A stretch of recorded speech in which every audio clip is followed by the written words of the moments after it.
एक नगर में एक गुरुजी रहते थे, उनके दो शिष्य थे। दोनों शिष्य इतने बड़े कामचोर थे। गुरुजी ने कहा कि कलियुगी थे ना, उन्होंने कहा, गुरुजी ने कहा, बेटा आज हमें सत्यनारायण भगवान की कथा करनी है, आप नगर में जाइए और केले के 2 पत्ते तोड़ के लेके आइए। अब वो दोनों शिष्य कलियुगी थे, उन्होंने सोचा कि जिनसे अगर पत्ते मंगाए हमसे तो नगर में जाना पड़ेगा, काफी दूर है, परेशान हो जाएंगे, तो कोई ऐसा बहाना लगाया जाए कि जिससे जाना नहीं पड़े। तो गुरुजी ने कहा कि आप जाइए बेटा। तो वो कहने लगा, क्या गुरुजी, वो केले के पत्ते ऐसे होते हैं क्या? कि कैसे?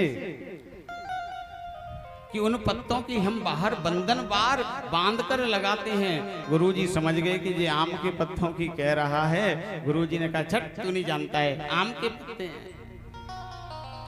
वो सोचने लगा कि चलो ये बढ़िया युक्ति निकाली, गुरुजी ने नहीं मंगाया।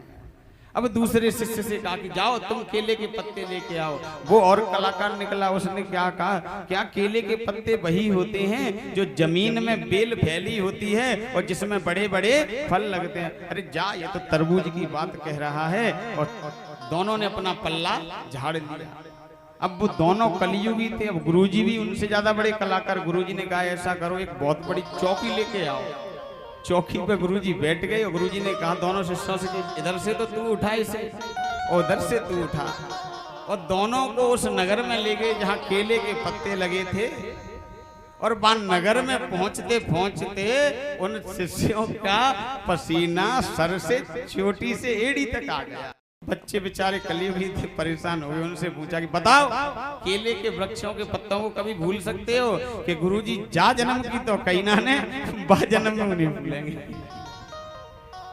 जैसे गुरुजी वैसे एक और गुरुजी हुए, उन्होंने एक शिष्य को दीक्षा दिया। शिष्य ने गुरुजी का सम्मान किया। शाम को गुरुजी के पास गए और गुरुजी, मैं आपको चरण वंदन करता हूँ, अभिवादन करता हूँ, स्पर्श करता हूँ। गुरुजी को पैर दबाने का बड़ा शौक था, दबाने का। शिष्य ने कहा कि आप, मेरे पैरों में दर्द हो रहा है, थोड़ा सा दर्द आप कम कर सकते हो, पैरों को दबाइए। अब तो जैसे ही पैरों को दबाने शुरू किया तो बोला, हाँ बेटा क्या नाम है? माने मेरा ये नाम है। उसने बताया कुछ नाम। कितने भाई हो? कि हम 3 भाई हैं। अच्छा अच्छा अच्छा। और कहाँ रहते हो? कि हम उस नगर में रहते हैं। ये कहते कहते गुरुजी को आ गई नींद और वो बालक पैरों को दबाता रहा। दबाने के बाद जैसे ही चलने को हुआ, गुरुजी की नींद खुल गई। गुरुजी ने कहा, हाँ कहाँ जा रहे हो?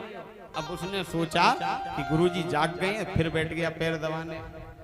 पैर दबाने लगा, फिर पूछा, हाँ कितने भाई हो? क्या नाम है? किस नगर में रहते हो? गुरुजी की फिर नींद लग गई। फिर बेचारा जाने के लिए तैयार हुआ, गुरुजी की फिर नींद खुल गई। बोलो कितने भाई हो? उसने कहा, गुरुजी 3 भाई हैं। क्या नाम है? ये नाम है। किस नगर में रहते? वहां रहते हैं। पैर दबाते दबाते गुरुजी को फिर नींद आ गई। उससे पूछा कि हाँ भाई कहाँ जाते हो? कितने भाई हो? अब उसने कहा कि 2 भाई हैं गुरुजी हम तो,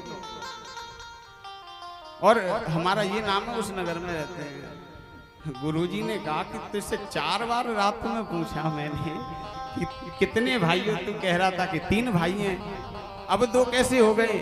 कि गुरुजी 1 भाई तो आज पैर दबाते दबाते ही निकल जाएगा।